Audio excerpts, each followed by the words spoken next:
Githagathago kigie mugunda uria wari muhuri biacara na muteti wi gatũ John Keen mwena wa Kilifi ni githiete na mbere kuimbirira thutha wa thirikari kugerera kamiti ya migunda guku bururi-ini kurugamia mihang'o yothe mugunda-ini ucio uria ni wa makiria ma eka 264.5. Itua riri rigiuka thutha wa kuhithuka thirikari ni egwatire mugunda ucio, oho ikirutira mukana mathikuota makiria wa 3,000 aria marambitie kwigwatira icunji cia mugunda ucio kugera kambuni ya wendia wa migunda ya Coastal Development Company.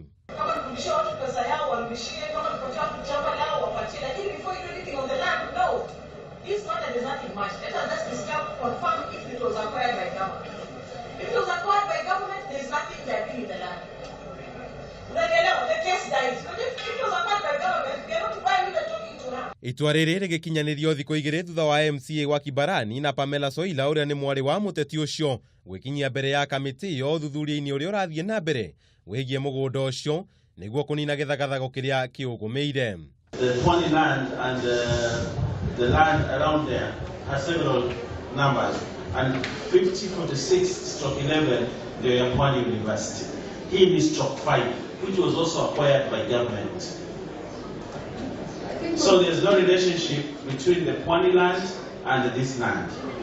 And if this land has a caveat, Chair, if it has a caveat, kwa nini maofisa wa serikali bado wana process title kwa land ambayo iko na caveat? Kasa kama ingekuwa ile ya Pwani, lakini hii land 2046/5 iko na caveat. Ona kuri oguo kambuni cia migunda mwena ucio ni cieyumiritie kuga ciena maratathi mao mathutha wa kwenderia icunji imwe cia mugunda ucio, ona gutwika ni kwari na mukana wa mugunda ucio gukorwo uri wa thirikari. Kuna wenzetu walivunjiwa nyumba na tuko katika hiyo sehemu moja.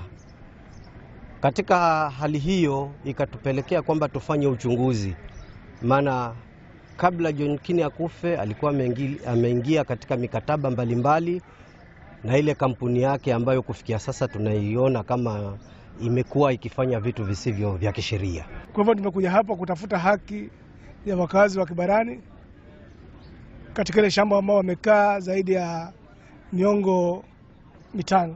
Kamiti ya migunda riu iheanite ihinda ria mieri 5 niguo irute riboti nginyaniru wigie mugunda ucio. Aingi aria mendeirie icunji cia mugunda ucio magitigira kurugwo ni tulianime. Handũ-inĩ ha Kameme TV, njĩta Kamau wa Mwangi.